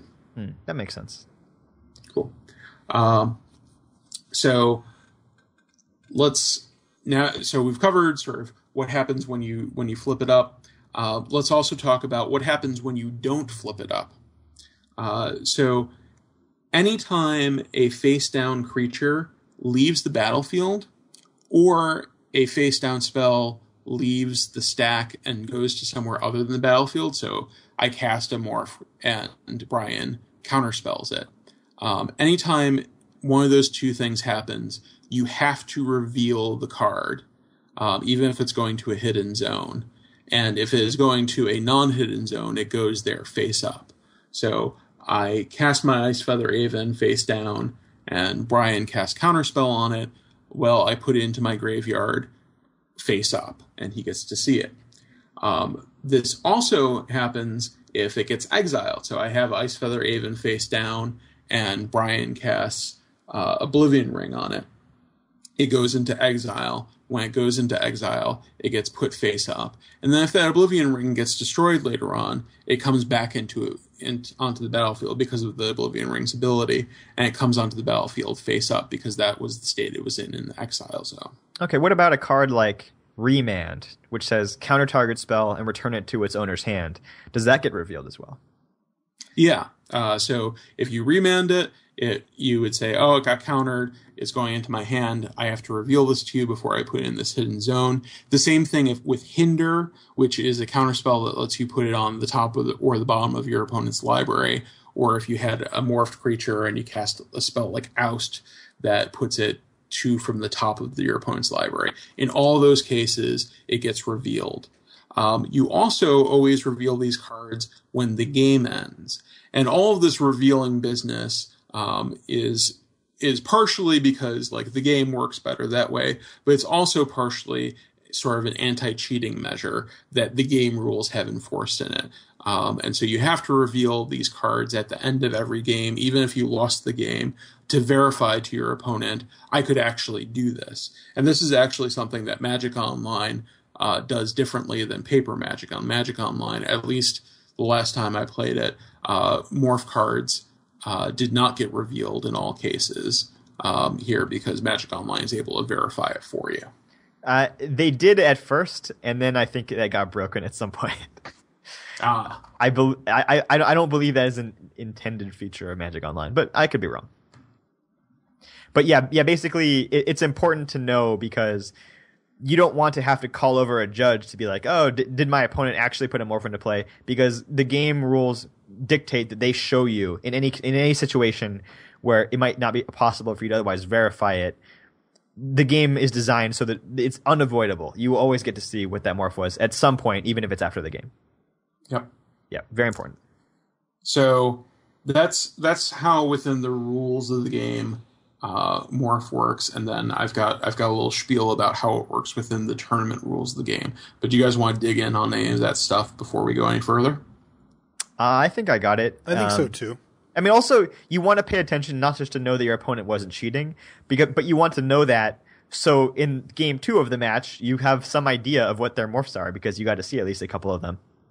So morph check is an important part of the game for strategic reasons as well. Yeah. And of course, it goes without saying that nobody who listens to limited resources is a jerk. And so nobody who listens to this podcast would cheat and try to play, say, an island as a face-down creature. But please make sure that you're protecting yourself for that. So when it comes to tournament play, like I said, at the end of each game, everybody's required to reveal the morphs that they have. Not doing so is it's a game rule violation, but because it involves hidden information that your opponent needs to, because it involves hidden information that is unverifiable by your opponent, there is an escalation with it. So normally with game rule violations, if you had an infraction, it would just be a warning. But in this case, because there is the opportunity for cheating, it actually gets a game loss if it is uncorrectable. So it's really important in competitive rel and professional rel events that you reveal these cards when you're supposed to, when they move to a different zone or when the game ends. And that you also help your opponent to remember this as well. You're both responsible for making sure that the rules of the game and the rules of the tournament are observed, and you shouldn't be angle shooting your opponents, obviously, to try to get a game loss. So at the end of a game, remind your opponent to show you these cards. If they scoop up their cards too fast and it's not verifiable, either in-game or at the end of the game, you should always, always, always call a judge. I know that it can be a little bit awkward, but this is something that you're required to do. It's for your own protection. It's for the integrity of the tournament. And you don't have to be, you don't have to feel jerky about it. You can say something like, Judge, my opponent didn't reveal his morph card when he conceded the game, and I know I'm supposed to call a judge when one of the game rules is accidentally violated, so I called you. And you don't have to say, oh, I was told he has to get a game loss or something like that. Just call a judge, make them aware of what happened. If the game state is recoverable so that they can verify it, they will do that. If there is a reason to downgrade, they will do that. But they'll also handle these cases, which is going to be the most common case of assigning a game loss if necessary. Yeah, this is one of the most important things to remember, but reveal your morphs and make sure your opponents do as well. So you may even be like, looks like you got me. That's game. Can I see what your morphs are? Just so you don't have the awkward situation where they scoop up their cards and they walk away and you remember like, wow, they didn't show me what those were. Like you just don't want to have that. That's a really great way to put it. You don't want to be in an awkward spot. Can you show me your morphs, please? Right. And if I know some people will think they don't have to show you, that they can keep that secret, and they may even try to do that. And you may just need a judge to even come over and explain that rule. I hope judges announce that rule at the pre-release just so everybody knows. But I could see people getting in trouble with this one. Yeah, and even more than a pre-release, if you're a judge who's listening to this, please, at the PTQs and the pre-PTQs that you run, make sure that you make announcements about this, especially if it's a limited PTQ, but also if it's a standard PTQ and there are morph cards that are seeing play. Mm-hmm. Yep. Okay. So that's the judgy stuff with this. And then I've got one other little cornery case thing that I want to talk about with morph, and that's how copying a morph works. So there's at least one clone effect in the set, and there may be a second. We will see. So it's useful to talk about what is and isn't a copyable attribute. So with normal cards, you mostly say, oh, well, the stuff that's on the card is what's copyable. But there are things about a creature that's on the battlefield that aren't copyable. One of those things is whether it's tapped or untapped. We don't really think about that. Also, like effects like giant growth that modify that card temporarily, but just for a bit of time and then go away. Those aren't also copyable. And it's really just sort of what's written on the card that is copyable. And the face-up, face-down state is a lot like this tapped-on-tap state. That's not a copyable value. So if I have a face-down creature and Brian plays a clone and he says, okay, my clone resolves, I'm going to copy your face-down creature.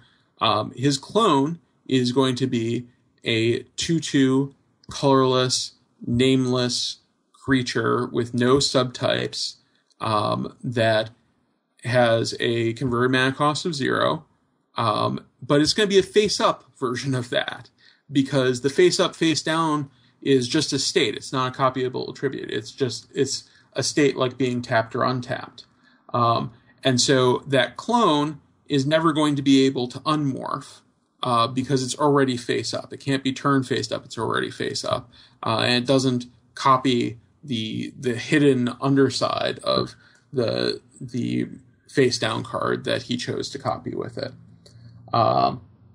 So you can't unmorph a clone. You can't turn it face up. You can't use a spell like Break Open to turn it face up because it was already face up. That's so sad. It is a little bit sad. What if I turn my double face card? I don't know. He's stretching. I should have thought about this beforehand, but I guarantee you there's something weird you can do with like Mirror Weave and two-faced cards and Morph. I don't know. Yeah. So all of the double face cards from Innistrad block, they actually cannot be turned face down or face up. If that effect would turn them face down or turn them face up, they just stay where they are. Oh. So, yeah. Okay. They anticipated that when they built the double face cards, and there was a whole rules section, and people got upset at Matt Tabak, and he was like, listen, you don't want to go down the other way. Yeah. The other way leads to hell. Madness. Hell for Matt Tabak, not for those of us that love torturing Matt Tabak. Right. Well, that's true. Okay, that's now, true. so that covers the majority of stuff for you, right, Joe, for Morph? Yeah, so that is all the stuff I want to talk about with all these mechanics. Yeah, I did want to follow up on my question earlier though about actually playing the cards. Okay. Yeah, because I was playing against Rashad in a side draft for Cube, And I played a morph, and he just started shaking his head, and I'm like, what? And he's like, you obviously haven't been playing with morphs very long. And I'm like, no, not really. And I'm like, what? And basically he was referring to the fact that I gave him a chance to see the morph as I played it. So maybe Brian or Joe, whoever wants to, can you walk us through best practices for physically handling morph cards? Sure. I mean, the way that I play a morph is I hold it facing me in my hand, drop it down to the table so it's the bottom is touching the table, and then I, lean it back, towards me, so now it's all the way face down, and then I push it forward on the battlefield into its proper spot. But basically, you don't want to do that snapping motion where you kind of flick your card down to the table, which uses the front of your finger and bends the card up, because you can bend the card up so far that your opponent could see what the face of it is. The other thing is, the very first time that I ever played with a morph back in Onslaught Block, I had this habit of, when I was contemplating my attackers, I would, hold my creature up rather than let it sit flat on the table. I would hold it up and start kind of tapping it on the table. The downside of that is, when you hold the creature up, your opponent can see what it is. Yes. So the very first time I played a morph, I went to attack and I just showed my opponent what the other side of it was. You got to be a little more careful. So yeah, don't do that, snapping motion. You probably don't need to be crazy, making a little tent to hide down, while you're putting it down, or anything weird. But just be a little more conscious of your physical actions. And if you slip up once or twice, you'll learn from it and you won't make that mistake ever again. It just takes a little bit of practice, and I think you'll get the hang of it pretty quickly. But it does take a little bit of additional thought. And once you get it down, it'll be second nature. But just, at first be very conscious of not showing your opponent what it is unless you're supposed to. And until you do, get your exclusive limited resources branded morph tents. Limited time only. You can play Battleship, I block your A1 creature. So I do have one rules question about morph. Is who gets to look at it? Let's say my opponent has a face down creature and I use a threaten effect, gain control of it until end of turn. Do I get to look at it? Yeah, so whoever is the controller of a face down creature gets to look at it. It's not the owner, it's the controller of it. And actually, let me talk a little bit about sort of the logistics of handling morphs. When you normally play a card, unless you're some heathen that faces his cards towards his opponent, you put the top of the card pointing towards your opponent and the bottom pointing towards you, right? Mm-hmm. When you're putting a morph face down, do it the other way. Do it so that the top of the card is pointing towards you and the bottom is pointing towards your opponent. That's going to help you out, because if you go to look at the card, you're going to lift it up on the side that's close to you and you're going to see the top of it. And you're going to be more naturally inclined if you have that nervous habit of sort of picking up your card and holding it at a 90-degree angle to the ground when you're thinking about whether you should block with it or not. You're going to be more inclined to pick it up so that the top of the sleeve is pointing up. And if you lay the card down so that the bottom is pointing towards your opponent, the top is pointing towards you, if you pick it up like that, you're going to do it so that the face of it is looking at you. It's also going to be more natural when you're pulling it from your hand if you have the top of the card pointing towards you, because then you sort of settle the bottom of the card on your playmat, and then you tip it down towards you, and you don't have this thing where you have to rotate it as you're going and be tempted to do some sort of aerial maneuver to put it down. I think that's what I have done playing with morphs. In a bunch of flashback drafts and back when I was playing with Time Spiral Block, and that has worked for me. And listeners, try it out. If it doesn't work for you, it doesn't, but it'll probably work for some of you. Yeah, that's what I do as well. That makes a lot of sense to me. It's a thing that it sounds weird at first, and if you think about it too hard, your brain is going to go into weird spots. But once you actually play with it once or twice, you pick it up real fast. I wouldn't be too scared. It's really about getting through the first 4 games. Yeah, exactly. I think it's just more about it's just knowing. Right, just being aware that, I might accidentally show this to my opponent. I had, when Rashad pointed that out to me, he mentioned that he didn't actually see the card that I played, but he said he could have if he was looking, and I didn't even think about it. I just played a magic card. So it was like, oh wow, I have to pay. It was more just like flipping that switch in my brain about being aware that there were some different things going on with how I handled my cards than normal. And then once that switch got flipped, then I would consider it and could adjust pretty easily. Yeah, I mean, even just flashing the color of the card to them gives them a lot of information that you don't want them to have. Right.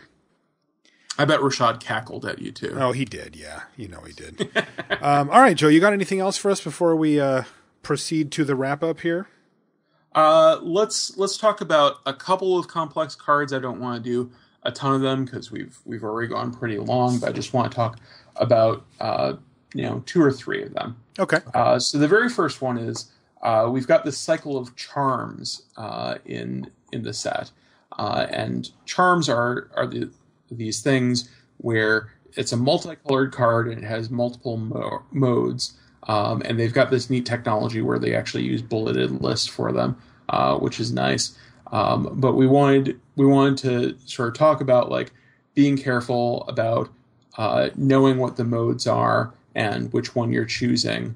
And Brian, was there a specific one that you wanted to talk about? Yeah, I wanted to just use Sultai charm as an example because I think it's the cleanest of all the charms. Sure. So Sultai charm, let me find it on the spoiler real quick. So it's an instant for black, green, and blue, and it says choose one, and then it says destroy target monocolored creature, or destroy target artifact or enchantment, or draw 2 cards and then discard a card. Okay, so just what's the process of casting Sultai charm, just for people that haven't played with modal spells before? Yeah, so when you have a modal spell, and assuming there isn't more complexity than this one, the first thing you do after you put it on the stack and say, I'm casting Sultai charm, is you say, I'm going to choose this mode. After you choose the mode, you then declare any targets if necessary. So the first 2 of these are targeted modes. It says destroy target monocolored creature or destroy target artifact or enchantment. The third one does not have a target, so you wouldn't declare it. After you declare the targets, you go ahead and determine what the cost of the card is. Then you activate any mana abilities you like. You pay the cost, and then it goes on the stack. And so one thing to note with Sultai Charm and other modal spells is that if you have some ability that lets you copy a charm or change the target of a charm, you are going to get to choose new targets because all the copy cards say you may choose new targets for it, but you're not going to be able to change the mode of it. So if you cast Twin Cast targeting Sultai Charm, you'll get to destroy their target monocolored creature, but you can't change that to one of the other modes. Or whatever mode they chose is what you're going to copy. Yeah, so Howl of the Horde is a card in the set that allows you to copy. So I wanted to point that out because it could come up. Yeah. So you don't get to change modes. Yeah, even if it's your own spell that's being copied, like Howl of the Horde lets you do. Okay. One other thing to note is that 2 of the charms do 4 damage to something. One of them does it to target creature, and one of them does it to target player. Make sure you read your charm and know what it does before you cast it. I'm going to be rereading these like every time I cast them just to make sure I know which one is which. Good habit for the pre-release is just always read all the cards, yours or your opponent's, multiple times, because it's really hard to just get that perfect information locked down with one play, and you don't want to lose games because of that. Absolutely. Okay. Then I've got 2 individual cards that I want to talk about really quickly. They're both blue cards because blue cards are both the most awesome and most complex. The first is Clever Impersonator. It's 2 blue for a 0/0 shapeshifter, and it says, you may have Clever Impersonator enter the battlefield as a copy of any non-land permanent on the battlefield. So it is a clone, but it's also a clone that can copy an artifact, an enchantment, or a planeswalker. And the thing I want to talk about with this is if you choose to copy an aura, you'll have cast Clever Impersonator, it'll resolve. When it's resolving, as it's about to enter the battlefield, you'll say it's going to be a copy of that aura. That aura, it'll come onto the battlefield as a copy of that aura, and at that point you'll be able to choose a creature to attach it to. that it can legally attach to. It never actually targets something, so this is a way that you could actually get a enchantment onto a creature with Shroud or a creature with Hexproof. That's interesting. So you said you could copy a Planeswalker. If I copy a Planeswalker, how much loyalty do I get? It will have the normal starting loyalty for that Planeswalker. Also, this will not be summoning sick because it is not a creature. So even though you cast a creature spell, you get a Planeswalker, and you're going to be able to activate its abilities right away. Weird. Or if you get a artifact that produces mana, you'll be able to tap that right away because it will not be a creature anymore. But on the stack, Clever Impersonator is a creature. So you can Essence Scatter it while it's on the stack, but you can't negate it. So if you have it enter the battlefield as something other than a creature, it will not trigger when a creature comes into the battlefield, right? That's correct. That's kind of weird. Yeah, that is weird. The entire time it is on the battlefield, it is whatever it is copying. It is never a 0/0 creature when it's on the battlefield, unless you choose not to copy something and you want to die immediately. Okay, and if we copy a face down creature, we're sad because it can never morph. Yeah, but sometimes your opponent's just hitting you with a 2/2 for 10 turns in a row, 9 turns in a row, and you're like, well, I gotta block that thing. I've been there. Yeah. The very last card I want to talk about is Kiru Spell Snatcher. And I think this guy is going to sort of exemplify a type of card that we'll see throughout the set. It's a morph with a triggered ability that is kind of tricky. So Kiru Spell Snatcher is a Naga Wizard. It's a 3/3 for 3 and a blue, but it's got morph. Its morph cost is 4 blue, so 6 mana. And it has this ability that says, when Kiru Spell Snatcher is turned face up, counter target spell. If that spell is countered this way, exile it instead of putting it into its owner's graveyard. You may cast that card without paying its mana cost for as long as it remains exiled. So you've got this innocuous morph card out there, and your opponent's like, haha, I cast my game-ending bomb. And you say, nope, gotcha. I'm going to unmorph this, and then this triggered ability goes on the stack. And so your opponent is going to be able to respond to the triggered ability, but they can't really do anything about it because killing the Kiru Spell Snatcher doesn't stop the triggered ability once it's on the stack. And then once this triggered ability resolves, the spell will be countered, it'll go to exile. You don't actually need the Spell Snatcher to be around to be able to cast it again. It just sits there in exile, and it doesn't care about the body it came in with. And then when you go to cast that card without paying its mana cost, what you do is you take it from exile and you put it on the stack, and you say, I'm casting this without paying its mana cost, and you choose any targets or anything like that. Then it goes ahead, both players get a chance to respond, then it resolves, and it either goes onto the battlefield if it's a creature or some other permanent, or it goes into its owner's graveyard. But it doesn't return to exile. You don't get to cast a instant or sorcery over and over again with this. You just get to cast it once. So with Kiru Spell Snatcher, the sort of takeaways are, when you unmorph it and the trigger happens, your opponent's not going to be able to stop it by killing the creature. Even if the Kiru Spell Snatcher dies, you're still going to be able to cast this spell from exile.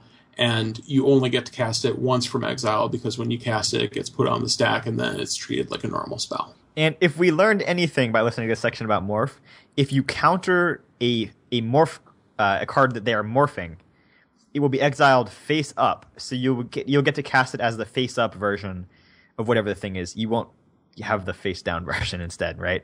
That's correct. Yeah, so it's not like you get to cast a colorless 2/2. You get to cast the actual real thing, which is usually going to be cooler than that. Yeah. So you're going to get some crazy, 5/6 flyer. Yeah, countering face down creatures is kind of risky, because you might get something cool, but you might get something lame. I kind of like that grab bag potential. Yeah. If you counter Zoetic Caverns, I noticed, which is a land with morph, then you're stuck. You won't be able to play that at all. Right? That's correct, because you can't cast a land. Right. But could I morph it then? No. It has to be from your hand. That's lame. Wait, can you only morph from your hand? I am 98% sure that is the case. Brian Wong almost getting you. Uh-oh. He's trying.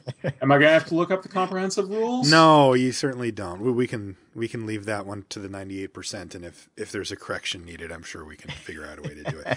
It's also like Zoetic Cavern is not in the set as far as we know, right? I don't think that's being reprinted. So I'm just saying, I feel like I've morphed off of Yawgmoth's will before, but maybe. You know what? The 2% get there? You are right. 2% got there. Morph is a static ability that functions in any zone from which you could play the card it's on, and the morph effect works anytime the card is face down. So yes, you can, if you have an ability that lets you cast a creature from your graveyard, you can cast it for its morph cost. The thing is, when you cast morphs from face-up zones, you lose a lot of the surprise potential of the morph. Yes, that is true. And especially when it's free from that counter spell, so you probably just want the. But there is something to be said because of the triggered abilities when they turn face up. Some morphs are just better. They just turn into a bigger creature, in which case you'd rather just have the bigger creature to start with, probably. But we were talking about the Ice Dad earlier. You might want to flip that over and actually get a bounce effect out of it. So, yep, cool. That's true. That's important to know about morph too. Interesting. We learned something new. Yeah, morph has a lot of rules associated with it. They had to create a lot of. They actually had to create a lot of rules just to make this mechanic exist in the first place, because inherently, like, face down cards are kind of confusing. Yeah, for sure. Yep. All right. Anything else that we want to cover before we sign off here, guys? That's it for me. What about you, B. Wong? I feel like I learned a lot. Thank you, Joe. Yeah, me too. Thanks a lot, Joe, for taking the time. As always, we certainly appreciate you taking the time to come on the show and help educate the listener base. Where can people find you? Maybe they've got a question. Maybe they just want to say hi or thanks for coming on the show and taking your time. Where can they do that? So I'm on Twitter, much like you guys. You can find me on Twitter at Joseph Bono, JosepHBono. And I'm also frequenting the limited resources subreddit on Reddit.com. We had a lively thread in preparation for this where people asked questions for the show about cards, and I answered them there. Every question that got asked there, I made sure to answer there in case we didn't get to it on the show. I'm going to be continuing to watch that thread. So if there's something that we didn't cover in the show that you would like an answer to relating to Khans of Tarkir, I'll be happy to answer it there. I'll also be watching the show thread for this episode. So if there are questions there, I will make sure that I answer them as well. Thanks, Joe. That is super awesome of you. Isn't it cool, the subreddit? I have been so happy with how that's taken off. It's a really great community. Lots of people that want to help out and just make everybody else, a better Magic player and help each other enjoy the game. It's really fantastic, and I'm sad that you didn't think to do this earlier. Me too. I've been kicking around the idea of doing a forum, and it wasn't until I talked to the Loading Ready Run guys who suggested a subreddit as sort of a more modern version of a forum, and I'm certainly glad we're there now. And I agree. I wish I would have done it sooner now that I know that it's kind of taken off. But thanks for taking the time again to come on the show, Joe, and for doing that. That's really cool of you to take your own personal time to answer people's questions in the subreddit and on Twitter. I'm really happy to. And let me also just thank all the moderators out there, Krasha, Asturiel, OrAMW, Zavazda, and Ajani Vengeant for running this subreddit. You bet. All right, Joe. So we'll see you next time on the Rules Show. If you guys want to send any feedback, email, you know where to do it, lr@lrcast.com. You can also follow Brian and me on Twitter. Marshall_LR is my name, and his is Brian_LR. And so you can, of course, ask questions on there, non-Judge Joe Bono related ones to us, no problem. We're still figuring out what Khans is looking like. We've been getting some of the early questions about the pre-release and stuff, and it's a little early, right? I mean, we just don't know yet after having not quite seen the full set yet. But we'll get a picture on that sooner than later, and we'll be happy to answer your questions on there. Of course, join the subreddit if you want to be on The clan on Magic Online, just send me a message, Marshall_LR, and I'll get you an invite to the clan. The rules are quite simple. You can't be a jerk, and you got to love Magic. If you meet that criteria, you too can be in the clan. For all of this stuff, including our official limited resources exclusive Khans of Tarkir preview cards, which we're going to be going up the same day that this podcast does, lrcast.com. is where you want to go. Guys, thanks for hanging out, and we'll see you next week for the big Khans of Tarkir set review show. Welcome to Joe Knows, the game show where Joe and I have 90 seconds to issue as many rulings as possible. Marshall, put 90 seconds on the clock. Ready. Joe, are you ready? Yes, I am. Okay, here we go. Dear Joe, I have been dating Chris for almost 5 years. He's my high school sweetheart. We still live with our parents, but we're ready to move out and start our lives together. The issue is I have a cat, Silky, and a dog named Chips. Chips can't stand him. He has said she doesn't want Silky to live in our home and would make her an outdoor cat. He also doesn't want Chips to come with us because Chips can be whiny and vocal. I feel it's my responsibility to take my pets with me when I move out. I don't want to abandon them and leave them with my parents, and I absolutely refuse to put them up for adoption. I feel if I decide to bring them with me, Chris will make them feel miserable. Silky is afraid of him, and Chris doesn't like Chips getting too close to him. I love my boyfriend, but I love my pets too. Please tell me what to do. Clearly, pets before SOs. All right. Dear Joe, my son's out-of-town wedding is coming up. My mother will attend, and I'll be traveling with me. I am single, and my mom is also single. She's planning on sharing a room with me. Joe, my mom has a severe snoring problem, and I'm a very light sleeper. I cannot sleep with a snorer. I do not want to ruin my time at my son's wedding, and she's upset about the added expense of another room, which neither of us can really afford. But I don't know what else to do. So I would definitely go ahead and invest in some earplugs, but I'd also have your mother talk with the nutritionist, talk with her healthcare provider, take a look at what is causing this sleeping problem. Sleep apnea and snoring is usually an indicator of more severe physical problems, and you will be helping out your loved one to live a longer, happier life if you help deal with this potentially serious medical problem. Dear Joe, my future son-in-law recently moved... That's time, 90 seconds. Great job, Joe. Thank you, Brian.